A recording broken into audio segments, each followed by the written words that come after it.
Hi everyone, and welcome to this special presentation of Hard Ground, a look at farming and ranching in our area. We want to begin with Congressman Jody Arrington. Thank you so much for being here today. Arrington is working on the Farm Bill in Washington, D.C., making his way around the district, listening and learning about ways to help. We also have next to him Lanny Vinson, the owner of Abilene Agricultural Service and Supply Company. Lanny also has a farm and ranch operation in southern Taylor County where he raises cattle and wheat. Welcome. Next to him, Rex Ford, the general manager of Farmers Coop Gin and Grain Elevator in Stamford. Rex also raises cattle in his personal ag operation. Caitlin Horner, second-generation cattle producer who was active in her parents' ranching operation in southern Taylor County, the Ferris Ranching Company. And Brad Hinton, farmer and rancher from Snyder. Brad operates a large cotton, cattle, and wheat operation in Scurry County. And lastly, Stetson Raspberry, crop duster pilot. Stetson is involved in his family's ranching operation near Roby, where his father and grandfather raise hay and cattle. He also works for an aerial spraying company as a pilot. Now, Arrington, let's start with you because we know that you're eager to hear from the lovely panelists that we have here. Again, thank you everyone for joining us and being here today. Caitlin's lovely. I'm not sure about that. I'm not sure about the other ones, but yes, I am delighted to be here with my fellow freedom-loving West Texans and my ag producers. Well, we're glad to have you as well. Now, what have you heard so far from your tour that you've been on that could be a part of the Farm Bill in Congress?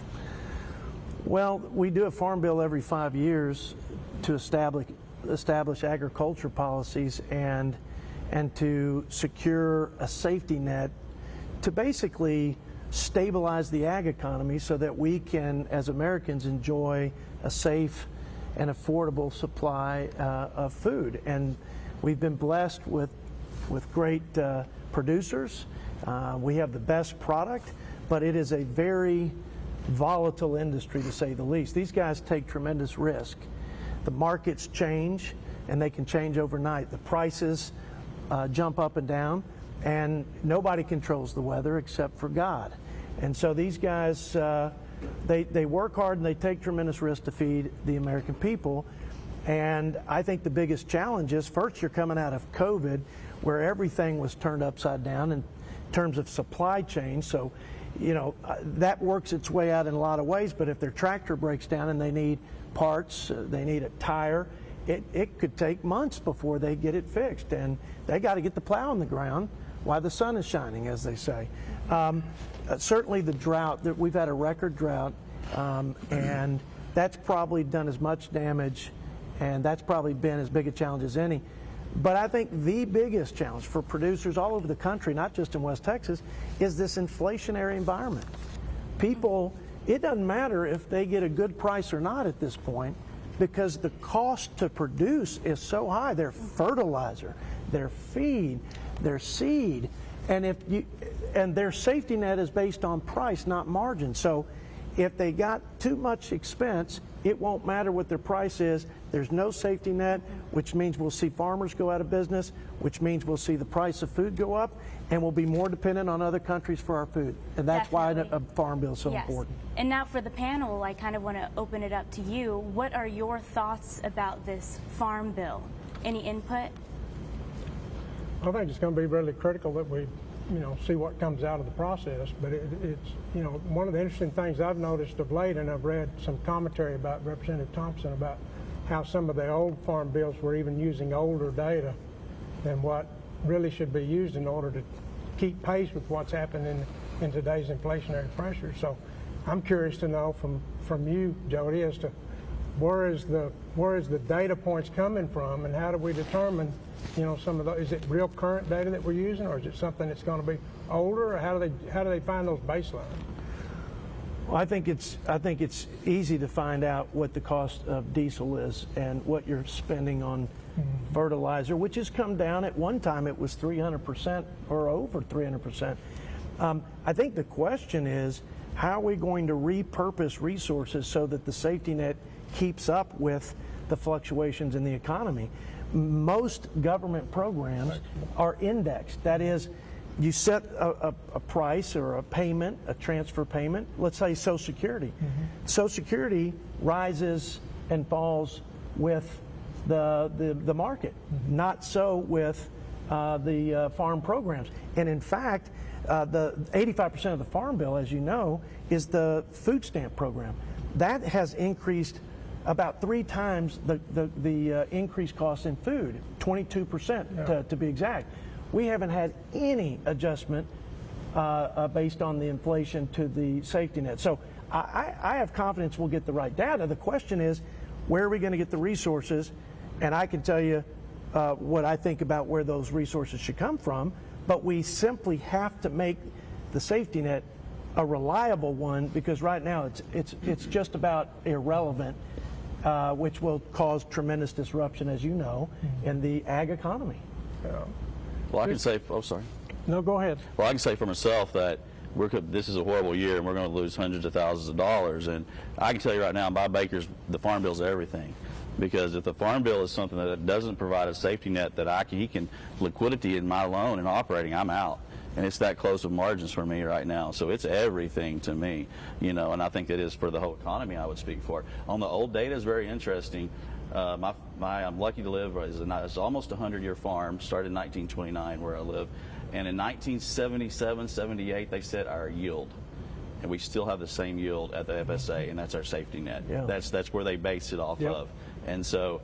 How about your price? Are your prices much different today than they were, say, 20 years ago? Oh, my goodness. Yeah. For equipment or... For everything. Everything. Oh, my goodness, yeah. Yeah. I mean, back in that day, they'd buy a tractor, and they could cultivate, plant with it, spray with it, harvest with it. Yeah. Now we have a sprayer of itself, a harvester of itself, a sprayer of itself, you know, and all of them are $500,000 or more, you know. Yeah, so there you have it. 20 some odd years ago, we were getting about the same prices for many of the commodities represented here, but the cost to operate, that is, the tractor cost is probably tripled or quadrupled, along with everything else. So I actually looked at this, was doing a little bit of research on this the other day. 1973, cotton was 60 cents. Today, it's 83 cents. That same dollar, today we'd have to be selling our cotton for $4.50, $4.60 to get the same purchasing power. Yeah, so to say that we need to update the Farm Bill and the price risk management and the weather risk so that it's relevant and reliable for these guys is an understatement. And inflation, record 40-year high inflation, has made it exponentially worse. That's why it's critical we get it done, or you'll not only see fewer of these guys, but you'll especially see fewer of the younger farmer. And right now, 10%, less than 10%, of the 3.5 million ag producers are under the age of 35, and a third of the ag producers are over 65. We have a demographic challenge, and we've got to give confidence and peace of mind to the next generation of farmers and ranchers. Definitely. And with that, I'd like to go to you, Caitlin, because I know that you are second generation on your ranch. So what kind of input would you have to say to your ranch and other ranchers and farmers about recruiting a new generation of farmers that aren't just in the family business? Right, absolutely. I mean, costs is definitely a big barrier of getting into the business if you're not being handed it from past generations. And my father did start in a very unique way. He was working for an operation previously and worked on a buyout type of deal, sorry. And so he kind of got to do it progressively, where that's a very unique situation for someone to try to come in. And I think that for someone to come in for a large operation these days is nearly impossible, really. It's basically impossible. So I think that we need to give these younger farmers and ranchers opportunities to come in and learn from some of these that have been doing it for years and gain some experience so that when they have that opportunity, as things get better, and hopes that things get better, that they can get their roots down deep and be able to go through whatever comes their way.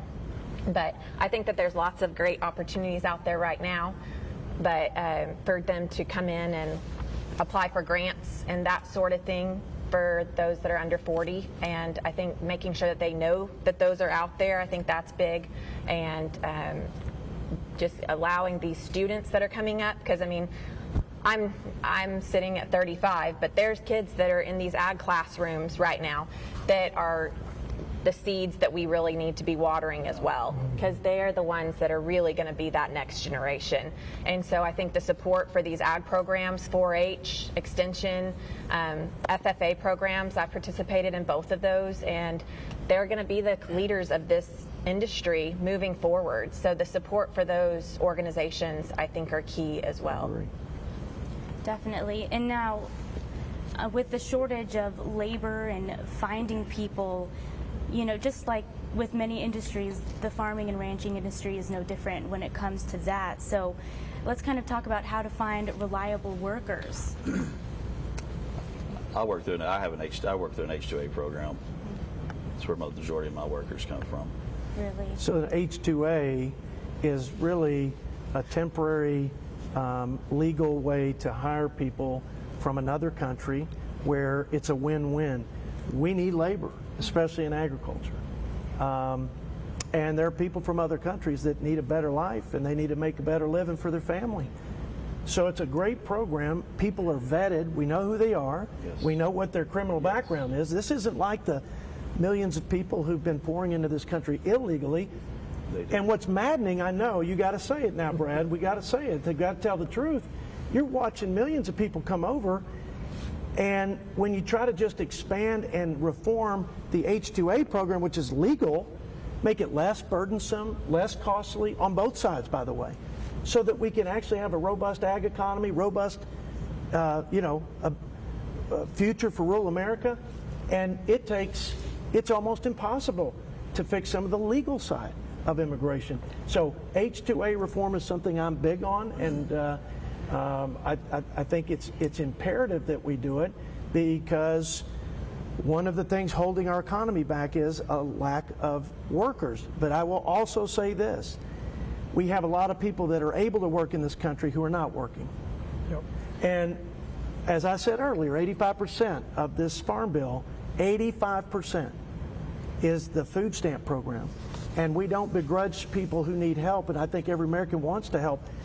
But most Americans expect people who are able to work. And we have too many Americans right now who have been disincentivized to work because of federal policy. So let's fix both so that we can get the workers and we can continue to lead the world in ag production.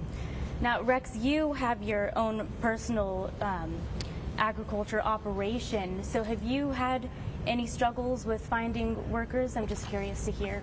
Yes, it's nearly impossible to find local. I don't have the H-2A workers, but I do rely on quite a bit of locals, and that's what we do at our cotton gin and grain elevators. But that is, they're getting old, the ones that will work, and there's no young ones coming up. So we're going to have to go to the H-2A program, and it's expensive, burdensome, paperwork, and labor is definitely a big, big problem.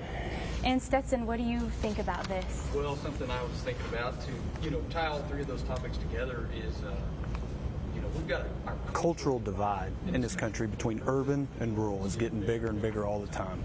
We've got people who don't know where their food comes from. We've got people who are out here driving these things. We've got a generation of kids obsessed with video games.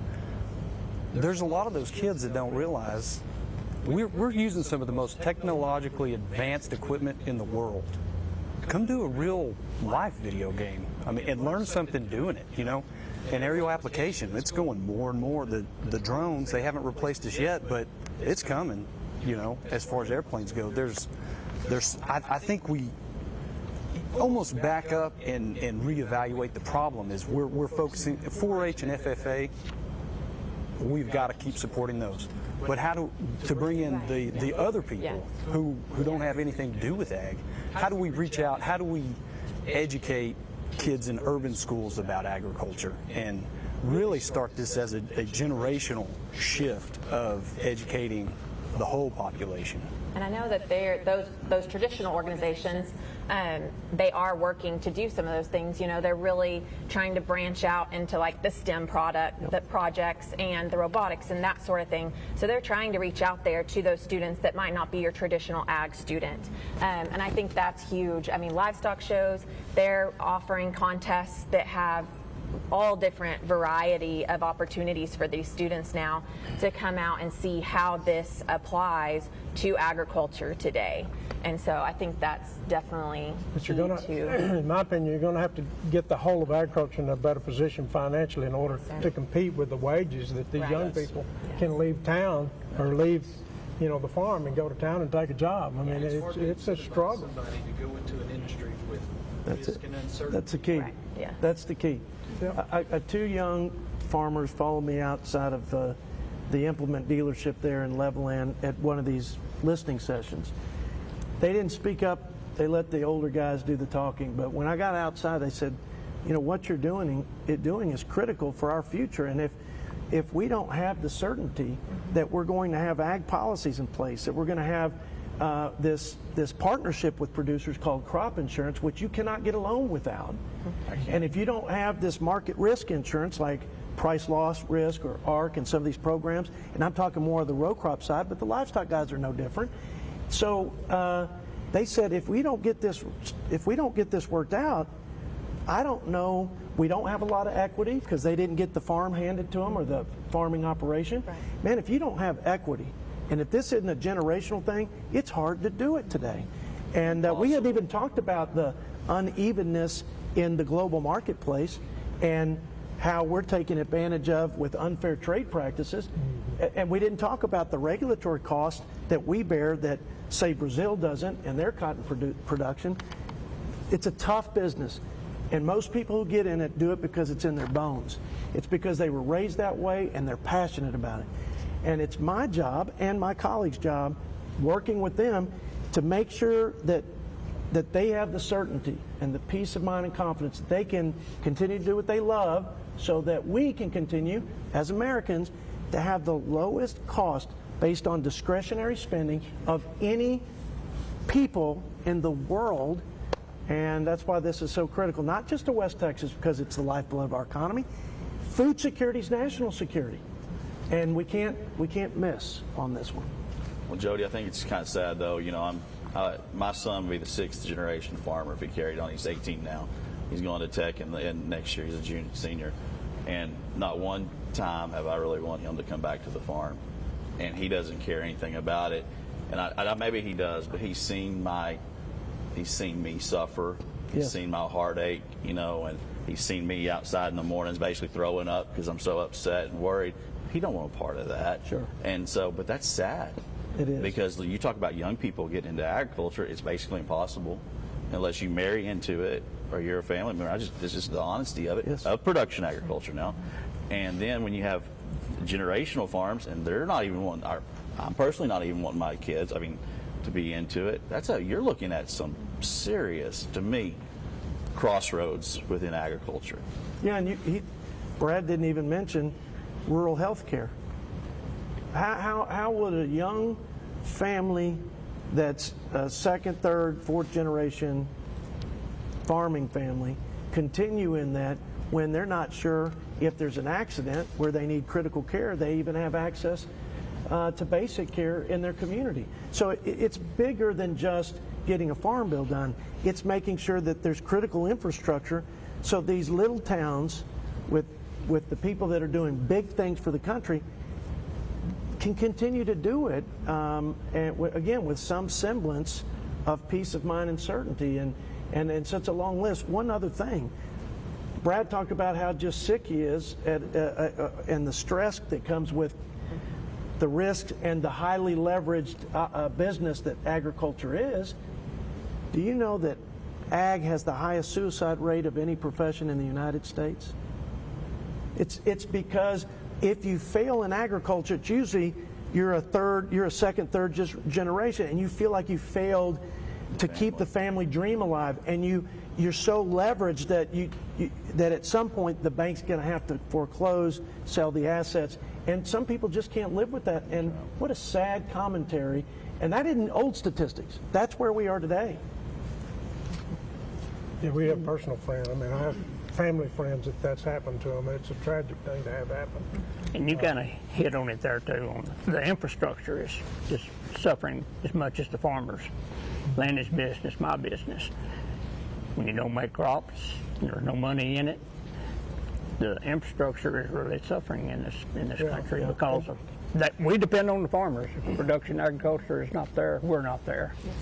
They're suffering. It's beginning to bleed over into us and all of our expenses and the labor problems that we have. Rex manages a co-op, but we're a small independent, not a small independent, but an independent here in Abilene, and we have rail siding, which helps us stay real competitive when it comes to buying products and bringing them in, especially fertilizer and things. But we got too few people in the country manufacturing some of these products. I mean, if you think about CF Industries is the gorilla, you know, when it comes to nitrogen. Coke's in there as well. But those guys, and they've got global competition, but they also have ability to turn some of those vessels around sometime if they're not quite, you know, priced right. They lower price on shore, and then next thing you know, those vessels from offshore go a different direction.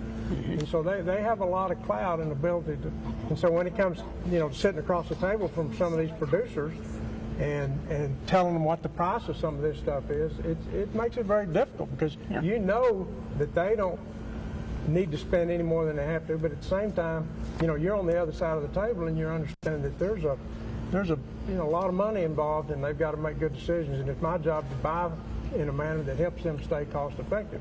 But our infrastructure is less than what it used to be, just like Rex was talking about, because it's taking more money to, you know, to operate. It takes millions of dollars worth of money to operate in our small operation, and it makes it tough, and you're trying to do the best you can to keep bought and stay current so that people can use those products and go home and make money with them. I think that's a critical point. People think about a strong ag economy for the United States so that we have food security and we don't have to go beg China like we did for our PPE. That's what we did. And we didn't realize we were begging them for our antibiotics and drugs because they were all manufactured basically in China. We can't let that happen with our food supply. But it's not just those who are putting the plow on the ground. It's the seed plant that I toured that gives us products and byproducts from cottonseed. It's the ginners and the ginning infrastructure. We lost the textile mills in the United States, and we're never going to get them back. I mean, it will have to have massive government intervention because we made it just impossible to compete with the low-cost producer, right? Right. So we've got to have the infrastructure. And so when ag takes a hit and you lose some of that infrastructure, it's really hard to get it back. It's so expensive. And most people are looking out at the future and saying, why would I've got a lot of ways for my capital to go to work for me and return an investment. Why would I want to put it in a textile mill or a ginning operation where in a drought situation where these guys had some help with the previous farm bill. There's not a whole lot of assistance for the ginners when they're not making a crop. You're not ginning it. And It's double whammy. And I'm not selling product. And you're not selling I don't product. have a safety net under me. Yeah. And like I said, we're all dependent. We've got billions of dollars worth of airplanes sitting around waiting. For a phone call. Yeah. We're all dependent on ag producers, and they're the backbone of all of it. But the infrastructure is suffering also, and if they don't have some of that infrastructure, it's going to bleed back down to the production agriculture again. Something that always bothers me, Jody, when they start talking about the Farm Bill, everybody has these, I feel like, unrealistic dreams. We know that you're in a tight budget, right? We know that the government doesn't need to be spending this anymore. You're the budget committee, right? Chairman, okay. I think what we got, I mean, let's don't be unrealistic about it. Let's spend that money a lot more wisely, possibly, in better programs. Yes. Then, you know, that's my personal opinion, because you're not going to be able to increase it double today and fix everything by one swoop of the pen. Let's be honest. We got to do it better and more wiser, in my opinion. Yes. You know. Well So. said. You sure you're not on the budget committee? No, sir. You're talking like a fiscal hawk. It's true. Yeah. We have to get the resources that they need, but our nation is $32 trillion in the hole. We're $1.5 trillion in annual deficit, That means we don't bring in $1.5 trillion money that we have to borrow to fund the government. And now we got a farm bill that desperately needs to be prioritized around production agriculture so that the safety net actually works. It does not work today. That's the main thing I can stress to you. Safety net doesn't work. But I can tell you as the budget chairman, last year, the waste, fraud, and abuse by the Government Accountability Office, they registered at $250 billion. The year before that, almost $300 billion. We've got to do things better, Brad. You're right. We've got to make sure that people who qualify for programs like food stamps are getting what they need, but only the ones that qualify. And we need to evaluate that and make sure that people aren't getting it that don't. And if they need to work to get it, then they need to be working. There's a tremendous amount of savings, tens of billions, just in some of the entitlement programs in the government, just in the one that's in the Farm Bill. So the money's there. We just have to run those programs more efficiently and with more accountability, like they have to run their business. Yes. And I'm just curious, Stetson or Caitlin, do you have anything to add to what Mr. Arrington is saying? Send them to West Texas if they need a job. Send them to West Texas. We got work. No, I think that just keep on. We know y'all are doing the good work, and I think that we all just have to.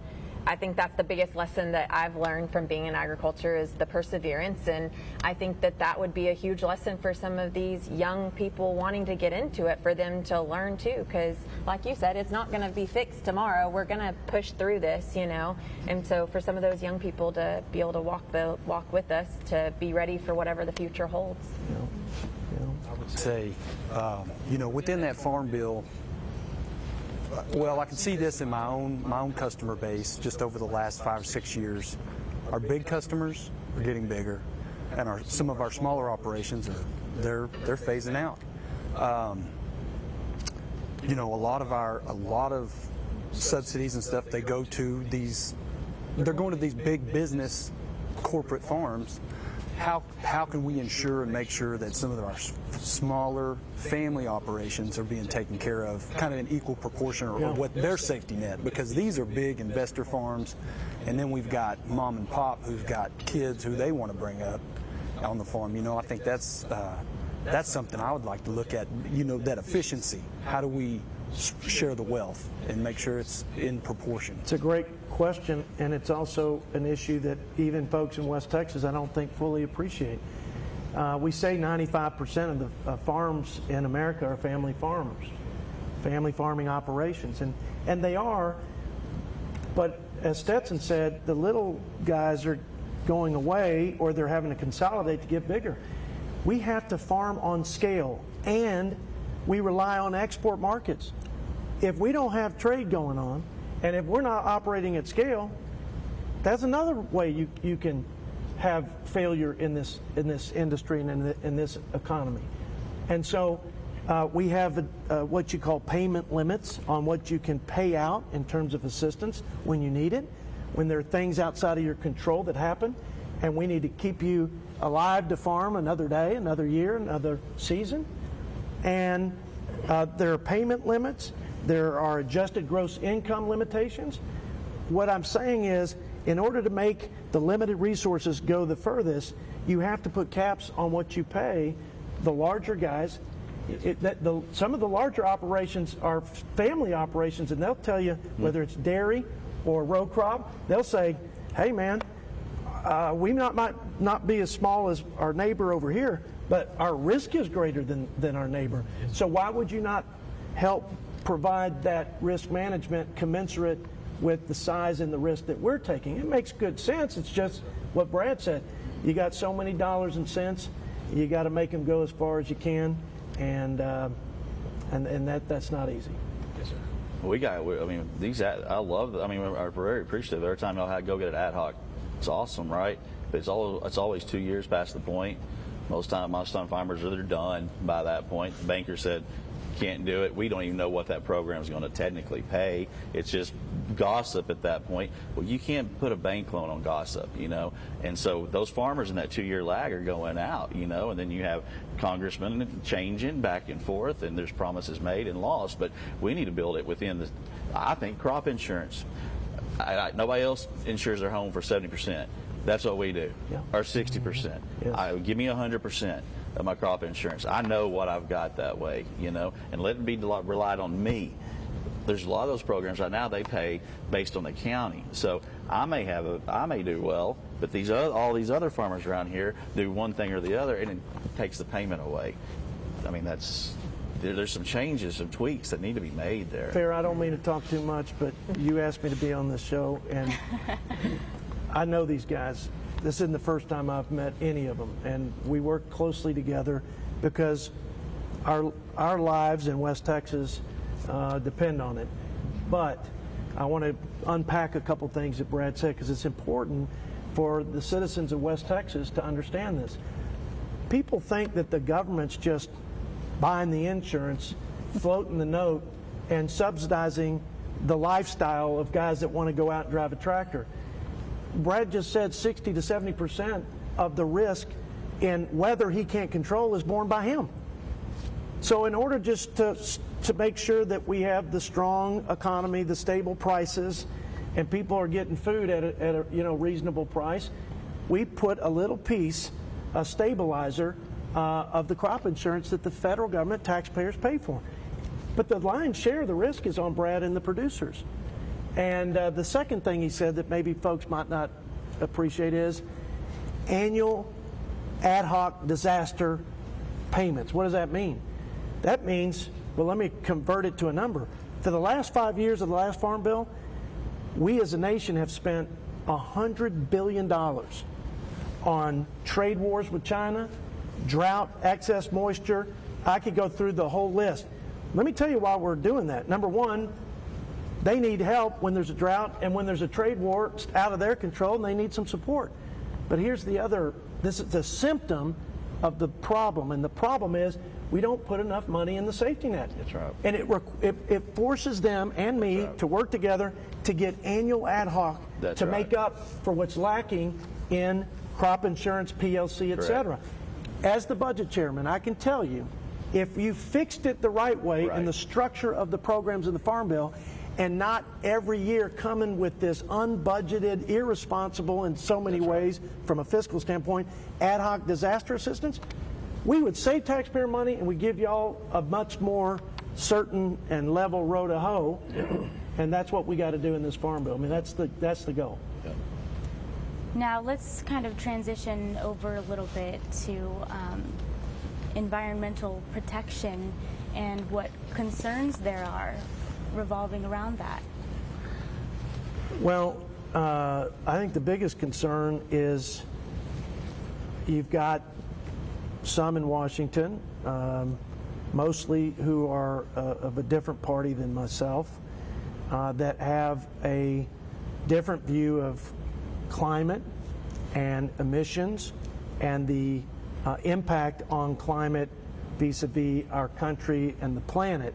I don't subscribe to the problem as many of my colleagues define it, but I think stewarding the environment and conserving natural resources is a good thing, and it's an important thing.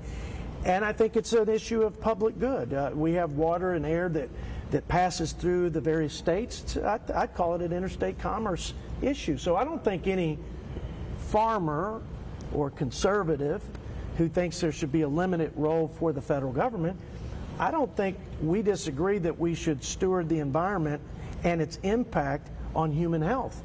But I think we have a very extreme climate agenda and environmental policies that go along with it, and it's scaring these guys, because right now oil and gas, that by the way turns the crank on this tractor and it turns the wheels in our economy, is, I think, under attack in every way. And I could measure it, and I could spend the next 20 minutes talking about how fossil fuels and the oil and gas industry has been totally attacked when it's what puts the rubber on those tires, it puts the glasses on this gentleman, and it basically 95% of the products we use are petrochemical based. Not to mention the cost of electricity and the cost of putting gas in your car. Yep. The next group that some of this extreme climate and environmental folks are going for is the farmer and the rancher. And I could give you examples, but there's water issues like WOTUS and other issues related to carbon emissions. But I think it makes them very nervous, and it makes me nervous, and it should make the American people nervous. Definitely. Now, I know some of you probably have some opinions about Yeah. this, so I'd love to hear from you. I've talked a lot, so somebody else can go. Well, they're overreaching. I mean, we see it daily. Yes, we want the environment probably cleaner than anyone around, but they're just overreaching and just constantly hitting us with something else. And there's no security in what we do because we don't know what they're going to do next, what they're going to require, and there's just a big government overreach there, in my opinion. We spend a lot of time in our organization filling out paperwork and complying with what EPA or TDA or anybody else that comes along that wants us to fill out. And it takes a lot of our day sometimes in order to fulfill the obligations that we have to have for that.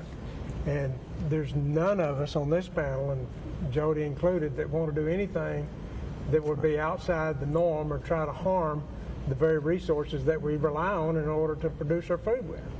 And it's ridiculous. And I wish that there was a way that we could get toe-to-toe with some of those people in some of those areas or bring them here and say, you know, come and look and come and see what we're doing and help us educate you as to why we do what we do and know that we're not trying to do anything to harm the environment. I brought a Democrat colleague from California who's a dear friend of mine. We do a lot of work on the budget process and the debt, and he's a good guy and he's smart and I respect him. But I don't think he appreciated, for example, oil and gas production and just the technology that goes into it, how safe it is, not only for the people working there, but in terms of the environment. And I invited him to a Texas Tech game, and we went out and looked at some things, a test well at Texas Tech, and I think I appreciated him coming out. That took a lot. Absolutely. But he left, and I guarantee you, he has a different view and perspective, not only on oil and gas, but on the independent producers that produce 90% of the energy in this country, just like family farmers produce 90% of our food. But regulations are a big threat to this industry. And this gentleman was kind to say overreaching, and my friend was kind to say we have to fill out some paperwork. Guys, it's completely out of control.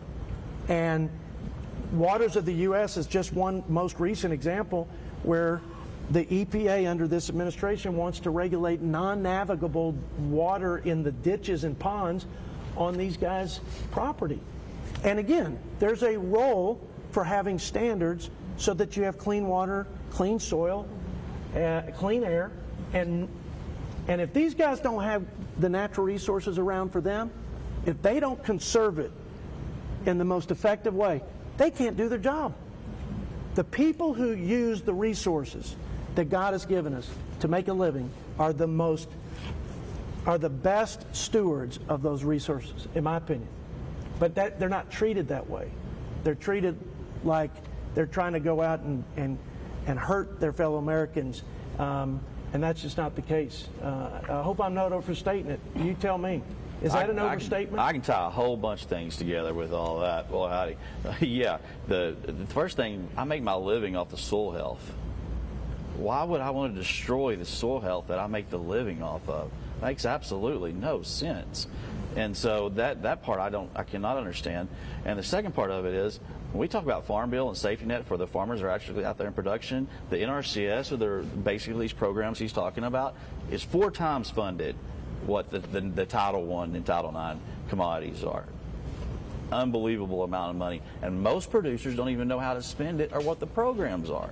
Yeah. You talk about wasted money. I mean, I can show you, I can tell, anyway, I'm going to get off my soapbox, but it's real. I mean, and if you really look at the numbers and the people that are participating, it's sad. and the money that's left on the table that should be going into people that are producing. So, Well said. And I feel like bridging the gap, like you were talking about earlier, of getting out there to bridge that gap between, and it doesn't even have to be the quote-unquote urban kids. I mean, there's kids in this community that are surrounded by cropland and ranches that don't know. Yep. And so us just taking the opportunities, and I know we all are involved with our communities, but just reminding everyone to take those opportunities to be involved with school systems and at educational programs to make sure that they have the opportunities to get out there and see what there is. Yeah, and I don't want these young people who want to get in agriculture to have to hold their heads down and be ashamed because somehow they've been demonized and vilified as a planet polluting industry. America not only does agriculture more efficiently, Clean. and by the way, if we don't, you'll have starvation around the world, because when we double the demand for food in the next 25 years, it's these guys that are going to have to meet that demand. Just like our oil and gas producers have to meet 2 billion people who are in energy poverty. We do it not only most effectively and efficiently, we do it in the most environmentally friendly way we do. That's why we lead greenhouse carbon reduction in the world. But when we go after these guys on account of this religious zeal in climate, not a good balanced stewardship of the environment, but to me an extreme zeal, it will move production agriculture and energy production to China, Russia, and other places who don't give a rip about the environment, number one, and number two, they don't give a rip about trying to make sure we feed our people and fuel our economy. And that's, I wish that was something that every American really understood in their heart of hearts, because we wouldn't have any trouble getting what we need, because it's a fraction of 1% just to get a safety net, just so we can have what I just described. I hope that's clear for your viewers and my constituents. It is. Thank you. And now, kind of while we were on the topic of the EPA, I'd like to talk more about the expanding EPA rules on what constitutes a waterway and the impact that some probably might say have gone too far. Well, Looks like those waters in the U.S., they have changed the verbiage to any Impoundment, I mean, is that correct? Where it could technically be a ditch or a pond or Yes. anything, a significant nexus standard or whatever their verbiage is on it. At that point, beside your cotton field, they may say, hey, you got to stay so far away from this. That's a wetland. But if it's for a certain amount of time, I mean, just the overreach, once it gets there, it can just keep going and going and going, and it could leave producers in a really tight spot between doing their job and doing it efficiently. All of a sudden, we can't spray 300 feet on this edge of the field, and we've got weeds and everything else. I mean, I think the government overreach that we're talking about is once it starts, it doesn't stop. It just can continue to go. We have 3 holding ponds. I'm very fortunate where I live, and we have a canal system that we've built. And a lot of it is from waters from our actual town, because we're like literally almost in the middle of town, my main operation. So those waters, flow in. We have outflows, 3 different ponds, and that it's so bad this year. We're down to the 3rd, and it's almost dry. I've never seen it like this since 2011. That's beyond the point. If you want to go look at the pond that's the filthiest, it's the one that catches the water from town. It's not the one past where our water runs off of our farms. So people need to look at some other things also. It's the trash along the banks isn't from us. It's from what would come from the city. Definitely. Does anyone have anything else to say about that? No? Okay, well then we could talk about renewable energy land drain. So with the push for more renewable energy and the land that it eats up, how is this impacting farming and ranching land? in our area, changing it dramatically. We lost about 3,000 acres of good farmland last year, or the last 3 years, to solar farms. Another one's fixing to come in. If it happens, will be about 5,000 acres. Wow. Just in our little area. And it's going to be solar and wind. Can't farm it anymore. And it looks like they're just getting bigger and bigger and taking more and more of our land. And then you take what the big cities are taking in as they grow. I mean, it's just, there's less and less farmland. And that's our food and fiber. Well, we thank you all so much for being here today, and we thank the Taylor County Expo Center for letting us host this conversation. We talked about a lot of really important and hard topics today, but before we go, though, I would like to ask if there were any other questions the panel had for Jody Arrington. Thank you for taking your time to visit with us today. Go ahead and throw one hind inside, Stetson. Rex, Lanning. No, we just appreciate you coming. We appreciate you you've coming. got a heavy lift between the Budget Committee and also the House Ways and Means. It's going to be a lot to work on there, and we just continue to pray for you and hold you up and hope that it'll be a good session starting up, and a lot of things can be done to improve what we all need to improve. I mean, our country's in a sad state right now.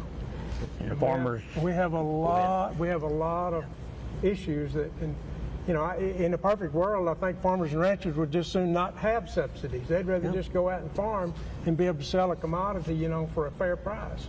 But we've got world competition, we've got trade issues, we got tariffs, we got all these things that y'all have to work on our behalf, and we're grateful for what you do and want you to know that we appreciate it. Lanny, I appreciate that. I have to say that that's another thing that most people don't appreciate. These guys would just soon never have to darken my door in the halls of Congress.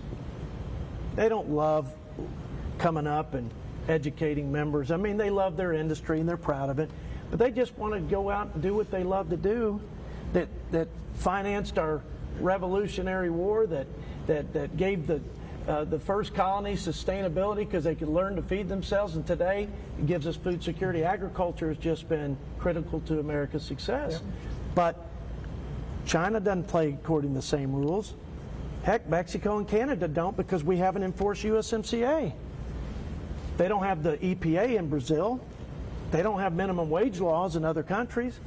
By the time you stack all this on top of these guys, and somebody's going to say, why we subsidize farmers? What do you mean, why do we put all this cost on farmers and let everybody else, mainly China, cheat their way to the top? Look, I feel for you guys. I wish you didn't have to need the safety net and the farm bill like you do, but we have a reality, and the global market's what it is. We have regulations right now. We're going to try to reduce them. Got tax burdens, going to try to reduce them. But until then, we need to get this farm bill right. We need to get this safety net where it's relevant, meaningful, and will do the job that it was intended to do. We need a good insurance program. I mean, I don't think there'd be a farmer here if it wasn't for insurance. Crop insurance. Federal crop insurance. I can tell you right now, we've just having a farm sale right now on my place. It is one of the We'd be most lining important those up. things. We've got to keep a good insurance program. Again, who pays the most for the crop insurance? Is it the federal government or is it the producer? Producer. Okay. But if you don't get some offset so that it's affordable, could you operate? Any of you? No. No. Okay. Nobody Not at all. could. Not at all. A bank wouldn't even talk No. to you. They'd appreciate you, probably a good friend, but they don't have any time for somebody that doesn't have the weather risk assistance from the federal government. Is that a fair statement? Right. It is. Okay. Well, the first cornerstone of the safety net's crop insurance. So I think that's a message that's loud and clear. We have to have that. If we can enhance it, strengthen it, great. But we cannot lose the crop insurance because it's the cornerstone of the safety net. Yes, sir. Caitlin? Thank you. Brian? Man, I just want to say that Steve with the ag office here texted me about this, And I think he hit the phone probably about 9:30 at night. I don't know. I never look usually at that 9:30 at night, and that's never a good one. I was so excited.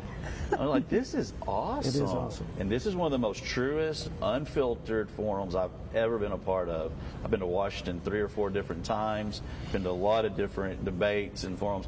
This one's true. These are honest people saying honest things, and I really appreciate your television station doing that. It's just, I'm telling you, it's the best I've ever seen, maybe in ag ever, that I've been a part of in my 22 years. Of course, and thank you, Jody, for listening, because at the end of the day, you're on the hot seat, right? And so appreciate that. Thank you, Brad. We thank you all so much for being here today and being a part of this really important conversation.